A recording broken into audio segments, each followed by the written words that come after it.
I feel like watching you skate, it's like you're more you're more relaxed than I am like buying groceries. It's like amazing. How do you get there? How do you I mean, trial and error. I got there through trial and error. Genuinely, if I didn't hit like rock bottom so many times, I could not have gone up.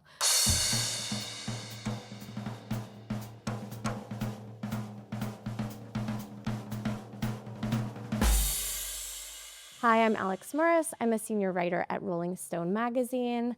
Alyssa and Liu, welcome to the Rolling Stone interview. Thank you so much. It's so nice to have you here. Yes, I'm excited to be here. So, a little over a week ago, you became the first U.S. women's figure skater to win a gold medal at the Olympics since 2002, which was 3 years before you were born. Please tell me that you have had a chance to like truly go out and celebrate. I mean, for me, the celebration was when I was out there on the ice right after I performed. I was really happy. I got to hug my coaches. That was like my celebration. That's all I need. You seemed very happy. Yeah. But you didn't do any, like you didn't, that was it? You go back to your room in Olympic Village and like, were you? I didn't go back to my room at all Okay. that night. Media, ton of media. All night long? Yeah. Okay. Yeah. That doesn't sound like a party. No, it wasn't a party. So I didn't really do anything, but I did meet up with like other athletes the night before closing ceremony. And we celebrated together a little bit, but that's What'd you do? How'd you celebrate? we just partied. Yeah. Nice. And it's Europe. Exactly. When you finally did get back to your room after winning the individual event, have you been able to sleep? Like, how long does the adrenaline just like? Yeah, I mean, I was up like I didn't sleep until I got on my flight. Like my last sleep really was the night before the free skate event. Oh my gosh. And when did you come back? I came back about a week ago, and my sleep has been good. Okay. It's been good, yeah. Good. You're catching up. Yes, I am. I do want to talk about the music because your musical choices were great. But I loved Zara Larsson. You've seen the TikTok of her watching you I skate didn't to her watch song? it, but I heard about it. Oh, it's so I heard good. about it. You have to watch it. I guess It's I do. So she's like it's adorable. Okay, She's okay. watching you skate and she's like kind of She's reached out to me. We've messaged. She's yay. super sweet. yeah. So how did it come about that you picked that song or picked the other songs that you use in your programs? I mean, like, so I'll go to my short program, Promise by Leve.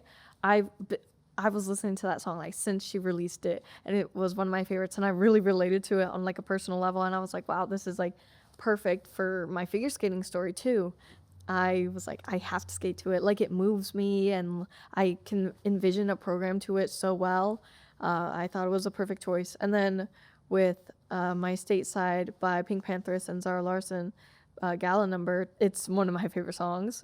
Pink Panthers she has her, like the OG is just her Stateside, but then when Zara hopped on it, like it's the remix. A lot of Zara's lyrics I related to a lot, and I was like, wow, this would be so perfect for the Olympic Gala. And so that's kind of how it came about. What's a lyric you related to? I mean, when she starts, she says like, all these years I put in for the American dream, is it worth all the work if you can be here with me? Something like that. But I really related to that line. I was like, oh, this describes kind of like the whole Olympic experience because it's so many people's dreams, and like you put in years of work. I don't know. I thought it was pretty cool. It's pretty perfect. Yeah.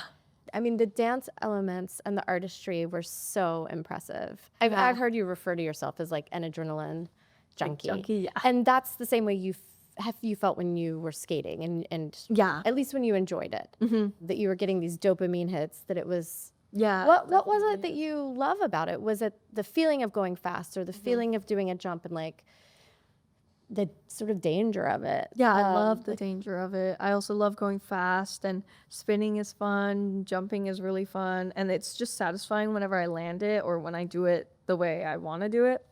I also love dancing, and with figure skating, you can kind of dance on the ice. It's way limited, but the little bit I can do on the ice is really fun. You're an amazing dancer on the ice. Thank So, I mean, have you watched the performances? Yes, Okay. yeah, I watch it so that I can like analyze it, Sure. see what I like and what I don't. You've had a really unique career trajectory. Can you tell me about how you started skating? Yeah, so I was 5 years old, and my dad took me and my sister Selena to the rink, and we hopped on a public session, and I really liked it. I loved to fall. I loved to just go as fast as I could. It was very much gave me a roller coaster feeling. Did you start out pushing one of those little things the kids push on the I ice? did not. You did didn't. not. I kind of just jumped right into it. I was falling and sliding a lot, but that's what I liked about it. But you were able to just kind of get Yeah, going. I kind of picked it up really fast. So he put me in group lessons, and then that turned into private lessons, and then I became competitive, and yeah. And you remember that day. You remember that first kind of time on the ice. I'd like to think I do. They could be false memories. Sure. Yeah. But you got home and you liked it enough that you asked for lessons, or your dad saw something out there that he was like, oh, she's actually good. Maybe we should. I have no idea. Probably a mix of both. And your dad was primarily a single dad. Yeah. You're the oldest of 5 kids, all born through IVF. IVF. Yes, Yeah, anonymous egg donors and Yeah. surrogates. Tell me a little bit about what it was like growing up in a family with that structure. Yeah. I mean, we didn't know about it for a long time. I actually figured it out because, I don't know, I was like, because our mom is full Chinese too. I was kind of like, oh, I totally don't look full Chinese. Like, there's some up. And then I was like, and my mom's really old. Like, there's no way she gave birth. Gave birth to me. But, so, like, I kind of put 2 and 2 together. And, yeah, I mean, it hasn't affected our family at all. We're just kind of like, sure, it is what it is. When you say your mom, though, this is your dad's ex. Wife, yeah. Okay. Yeah. So he wasn't entirely a single dad. Yeah, no, like was around. yeah, and my grandma was around to raise us before she went back to China, and my uncle. So we've had a lot of support.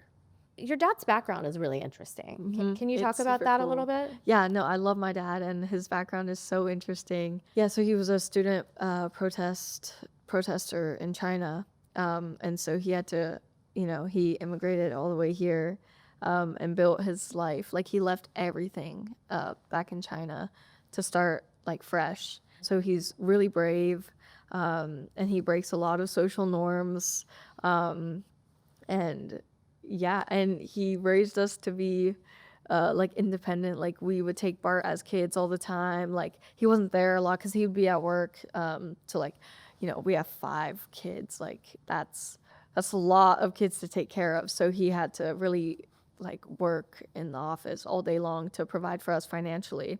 And figure skating is expensive. So you were taking public transportation around, like. Sometimes, I mean, he would drive us. My uncle would drive me to the rink and stuff like that. And then my dad would pick me up like after he's done working. And then, we had after school programs too for like the triplets and my sister Selena. So like we had it covered, but yeah. So he was involved in arranging protests around the time of like the Tiananmen Square stuff, yeah. And then he literally had to flee. He got sort of smuggled. Yeah, he like got smuggled out. Do you know that story? Like, he would tell us so much better. I would do him a disservice. But yeah, no, he got smuggled out of China and yeah, brought to America. Yeah, it's pretty cool. And so did y'all talk a lot when you were growing up about sort of thinking for yourself and democracy and ideas around, the ideals that he had? Yeah, I mean, like, because he's so into politics, like, kind of my whole family is as well. It's like the ideology of like to fight for what's right, and like speak up, and like basic human rights, stuff like that. So that our family is pretty liberal, and like, yeah, I would say it's thanks to my father. And we're just like proud of his story. We're outspoken too, just like he was, I would say. I mean, he was like really outspoken, a whole nother level. When did your life start to look really different from the average kid? Because, presumably you start out and you're going to lessons here and there and it's just kind of normal. And Yeah. when did it start to feel like, oh, I'm not sort of living the normal Right, the normal. life that a kid my age does. Yeah, I mean, for 6th grade, I went to OSA for like not even 3 months, I think. What's Maybe it was- OSA? Oh, it's like Oakland School of the Arts. It was a school. Then I became homeschooled after a couple months. And so from 6th grade on through high school, I was homeschooled. Did you like that, or did it feel? No, I hated that. I have ADHD too, so I do not do well learning like that. I couldn't do independent study very well, and I would procrastinate a lot on my homework, stuff like that. So it was a really big struggle. Were you doing homeschool with a tutor or online, or I mean, No, it was all like online. All the teachers are online. You don't really interact with them. Most of your homework is like it grades automatically right after you submit it. Yeah. your dad was also, I mean, very invested. Once he saw that you had talent, he made sure that you had every opportunity. But did it feel overwhelming to have that pressure, and that expectation on you when you're 11, 12, 13? I don't know. I genuinely don't remember if I felt pressure or not when I was like that age. So I could not tell you. I've read that he would show up with like a radar gun to test the speed of your jumps. Right. You have no memory. I guess he did. Yeah. Wow. When you were 13, you won the women's U.S. Nationals. You're the youngest person ever to win. And I've heard you say that you don't actually have a lot of memories from that time. Yeah, I blocked them out for sure. It kind of feels like every time I see a clip of it, it's like I'm watching a movie because I know that's me, but it's like I'm seeing what everyone else is seeing. It feels like a completely different person. Yeah. Why do you think that is? Probably like because it was so bad. I just didn't want to remember. Every day was the same for me. And practice was so serious. Like I would cry after falling on every jump. Like the team I had around me was so strict. So I was in fight or flight mode all the time. Wow. Yeah. I've heard you talk before about figure skating being a negative sport, about the toxicity of it. Can you talk a little bit about some of the things that were going on that, looking back, you're like, that should have never happened? I mean, there's a lot. I think kids staying at the rink all day is crazy. I mean, but like, some parents, they can't like pick up their kids in the daytime or stuff like that. Yeah, I don't know. Training schedule is just tough. Like, I didn't enjoy being at the rink like 7 a.m. to 7 p.m. every day. And I also skated every day. When COVID hit, that was my first day off. So I didn't realize I was so tired until I got that day off because I was scared that I would lose all my jumps and lose my abilities and if I took a day off. So definitely the skating every day. Don't do that. Isn't it? But I mean, when you're an athlete, I thought you were supposed to take a day Yeah, you're off. supposed to take recovery days, but my team was kind of ignorant to all of this. So you gotta have a good team around you. But you were literally told, like, you can't drink water. You can't, like, everything was monitored. Everything was controlled. Yes, yeah, it was crazy because like they were like, "Well, water weight, you shouldn't drink water, you should gargle it." Yeah, crazy. That is actually It's insane. insane. Yeah, I know. It's really bananas. Oh, Wow. yeah. You've also sort of talked about being like low-key traumatized by this time. Do you feel like that's maybe why you don't have some of the memories, or I mean, do you feel like you've blocked it, or do you just feel like it all kind of blurred together? I mean, it's probably a mix. I'm gonna be honest, because every day was the same. It's kind of like I can't recall like certain years or like stuff like that. And I also would miss like birthdays and holidays, and so I think that also kind of makes the timeline a little bit sketchy for me. Yeah, there's no like pinpoints. Did you ever spend one of your birthdays alone? Oh yeah, like I don't know which ones, but definitely like when COVID hit, all those birthdays were alone. And I didn't celebrate my siblings' birthdays, like no holidays, because I was living like elsewhere by myself. What would you do? Nothing. Yeah. That does sound really hard. How much of a say do you feel you had when you were a kid in terms of skating? I mean, it sounds like you were very into it early on. When did it start feeling like it was sort of getting away from you? You know what? It never felt like that until COVID hit. But when I looked back at it, I was like, wow, I never made like a single decision. I was just agreeing to what everyone else was around me was saying. But 14 is when I realized like I don't have a mind of my own. And until then, you really loved skating, you would say, or At 14, I hated skating. I started to hate it because I thought that that's where all my issues stemmed from. And so, like, at 16, I quit. Yeah, and then I didn't skate. when you say all your issues, what are you referring to? I don't know.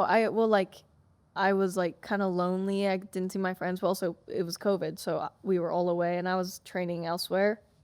And, yeah, a lot.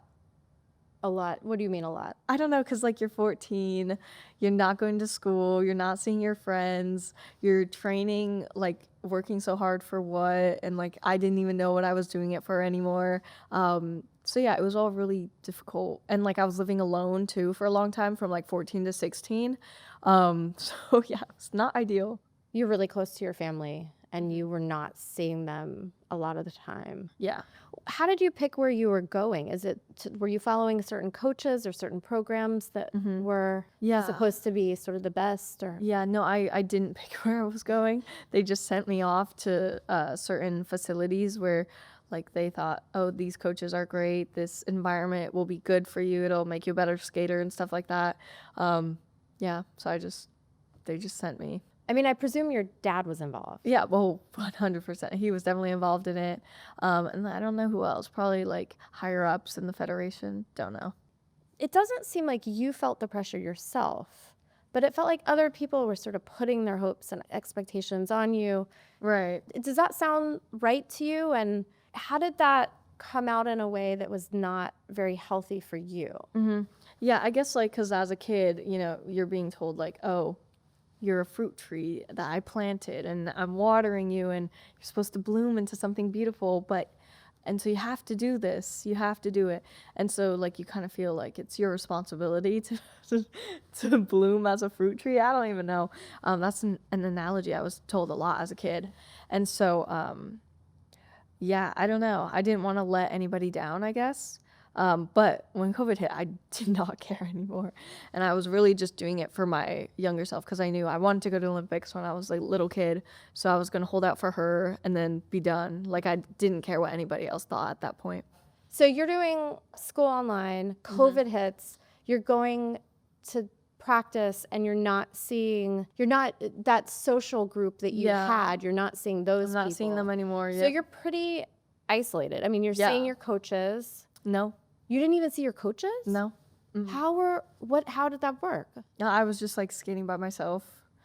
And they were just at their houses, you know, because it's COVID. And I like went to another state and stuff like that. When did you move to another state and where did you live? I was in Delaware for like a lot of COVID. And then I went to Enya. It's this little like village in Italy. I trained there for a long time. And then Colorado, I lived there for a long time too. And like imagine, because I lived in the Olympic Training Center. And then I trained at the Broadmoor facility. I was just Ubering from the OTC to the rink, back and forth every day. That's it. Because I was there by myself. And so, like, I couldn't go anywhere either because, like, I didn't have a car. I didn't know how to get there. And I didn't want to do stuff by myself because I was, like, 15 years old. So, yeah, that was my life for a long time. So you were just all, like, completely alone. Pretty much. And I didn't want to do it. So, like, that's where, yeah. I mean, I like figure skating. It does seem like in some ways a solitary sport. You're not on a team, but that sounds really hard actually. Yeah. And how many hours a day were you skating at that point? I mean, I would just stay at the rink all day because like there's no point to Uber all the way back and then Uber back. Yeah, so I would just eat lunch there and then continue training in the afternoon. Wow. Yeah. And so you started realizing this is terrible. Yeah, that's when I mean, I hated it a year before, but that made me hate it even more, I would say, because I just wanted to be with my friends at home. Was winning important to you? I mean, was there some goal in mind where you felt this is what I'm working towards? Yeah, my goal was to just do amazing programs. And the moment I finished my free skate, and also the gala program, that's when I was like, yeah, my goal is complete. This is your second Olympics. The first Olympics, you were in Beijing, which was a COVID Olympics. Yeah. How was it different this time? Oh my God, it's so different. I mean, there's an audience this time. I don't remember ever really interacting with the other athletes in Beijing. And so I got to meet speed skaters, the hockey players, and it was really cool. And we did like watch parties in the Team USA building, like for the other sports, and just to see the competition. And it was really fun. And I got more pins this time, the whole thing. But last time you were with other figure skaters, it wasn't Yes, yeah. completely, Yeah, there were other figure skaters, but we had masks on. We couldn't really talk to each other, and social distancing. Everyone was taking these precautions, especially because it's such a big event. If you get COVID, you're out. So everyone was super serious. that makes sense. Yeah. So eventually you retire Yeah. at age 16. So COVID happened, and that's when you did get some days off. Yeah. Tell me what you were thinking the first day you wake up in however many years and you're not going to the ring. Yeah, I mean, it was great. It was so great. Like the world is my oyster type thing. And there was just so much possibility out there for me. And yeah, Immediately you felt that. Yeah, immediately. And I got right to it. So you started feeling that when COVID hit when you were 13, 14. Then things opened back up again. You go back into the sport. What was it that led you to finally say, no, I'm really ready to retire. I'm done with this. Yeah, like when COVID hit, like when I got my day off, I was like, I'm done. But because I was still training and stuff like that. And oh yeah, I was training like during COVID too. They opened up a rink just for like some of the top athletes to train at. So we didn't really have too much time in the quarantine. We were quarantined in the rink basically.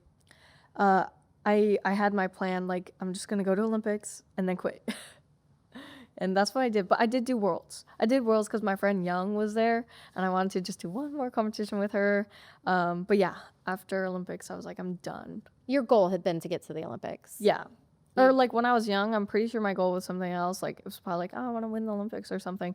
But at that point, I was like, I don't care. I just want to do it and get it over with. How did you broach that subject with your dad and your coaches? I didn't tell anybody because I knew that I was going to get some pushback. So I kept it a secret and then I posted about it. And then that's how everybody found out. That way I could just cut it off clean. You posted on Instagram. Yes. Yeah, I've seen that post. It's a lovely sort of send off to, But did people freak out?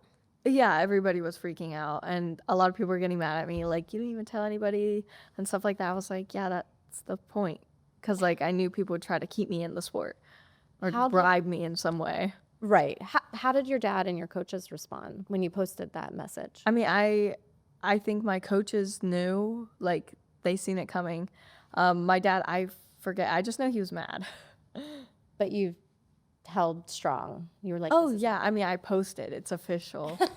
I can't take it's it back. official, right? Yeah. Sorry. Right. You were retired for 2 years. What'd you do? I did a lot. 2 years is such little time. Like I got my driver's license, so I was more free. I could go wherever I wanted, hang out with my friends whenever, take my siblings out. So that helped me feel like my own person. I went on vacation for the first time, family vacation with my best friend's family. And we were just at the beach for a week. I was swimming a ton. My best friend's mom used to live in Nepal, and so she has connections with a ton of the Sherpas. She knows them. And so the Sherpas took us to trek in the Himalayas for a couple weeks. That was really fun.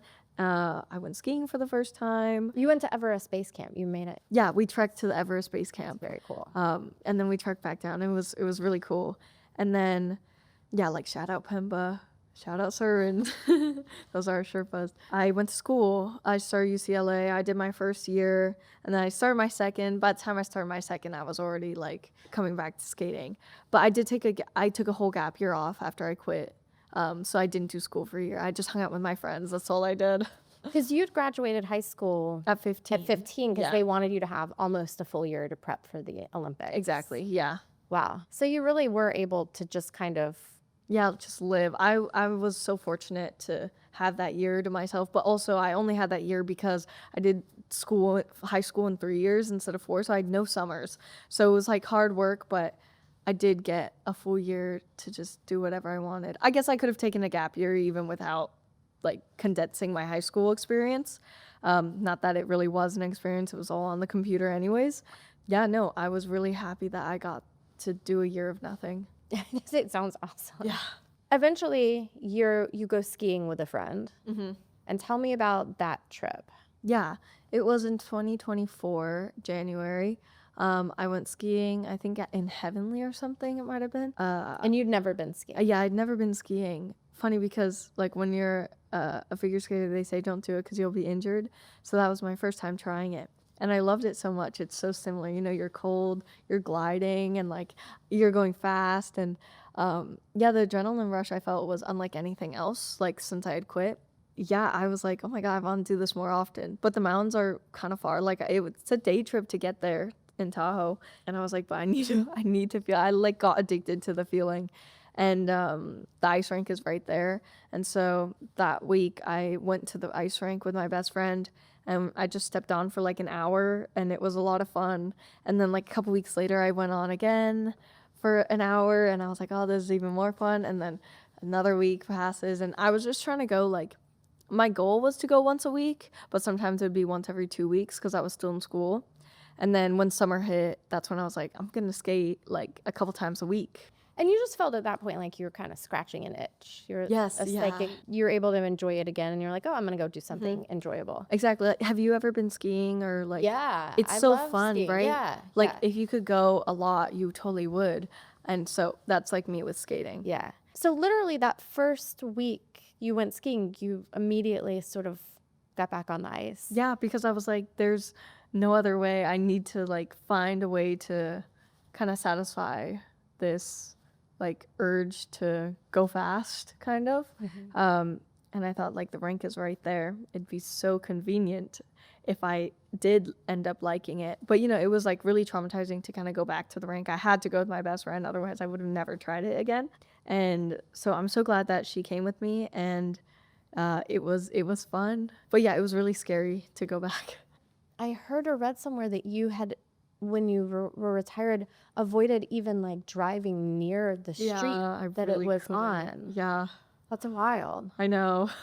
The best friend who went with you, is it someone who also is or was a skater? Yeah, and I've known her since I was 6 years old. Okay. Yeah. It wasn't some sort of random friend and you're like, let's go skating. No, yeah, she knows everything. So she knew how important it was and how much of a big deal it was for me. It wasn't like you get to the rink and you're doing your thing and she's like, oh my God. Like, Yeah. she knew that you were going to be really good. I have no idea what she thought, but I had no idea either. I thought I was going to be way worse than I was. So it came back pretty quickly, the muscle memory? Yeah, muscle memory is a crazy thing. Yeah. How long did it take you to start to feel like you were kind of back at the level you'd been at before you retired?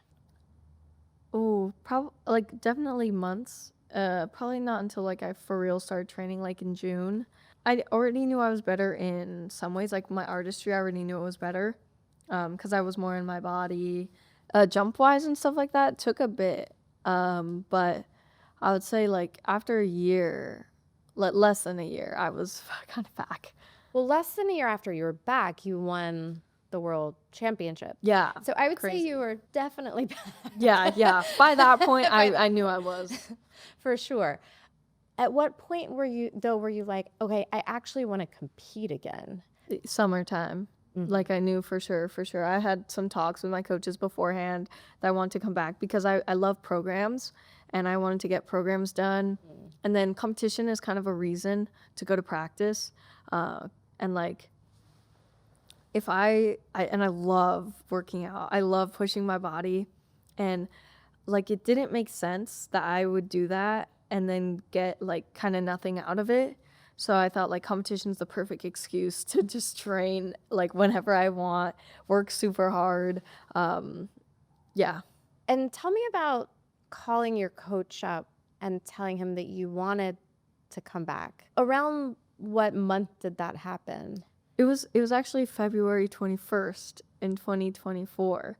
I called him and I was like, because by that point I had already like landed up through Triple Lutz, and so I was really feeling skating again. Like I felt like, oh, skating is so natural again. And I was like, I just want lessons. Like, yeah, let's see where this takes us.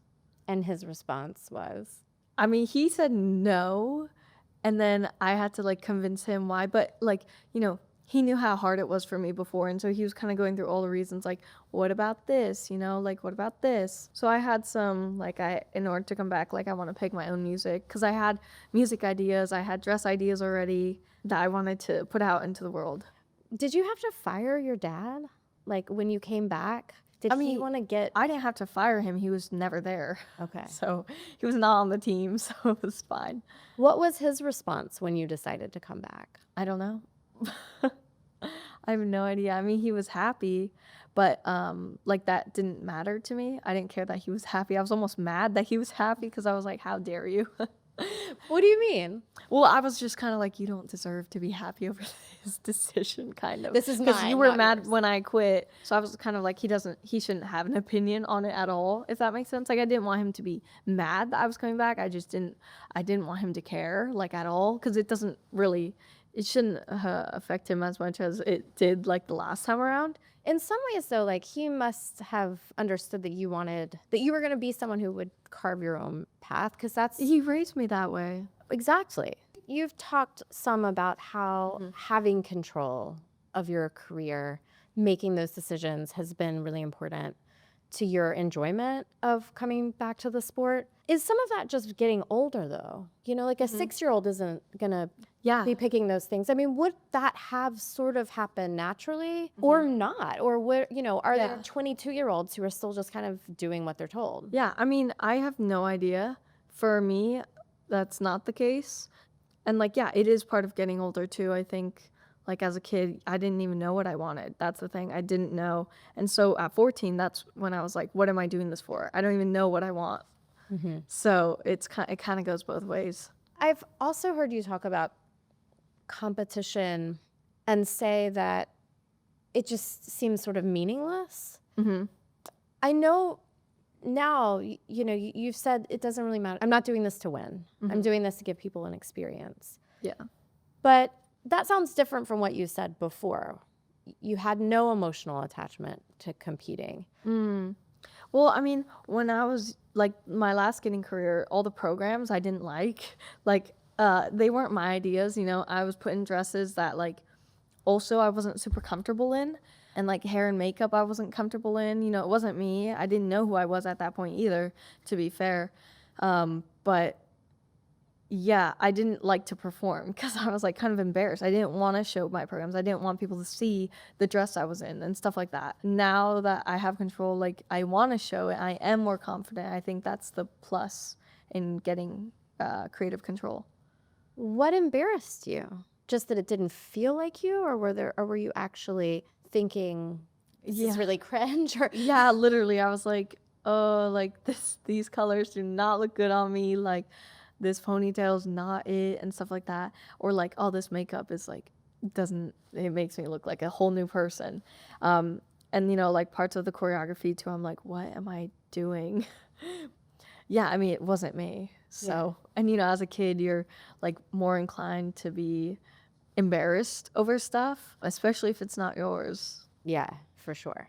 Going back to politics for a second, with these Olympics, there was definitely some tension around the political moment we're in. Right, yeah.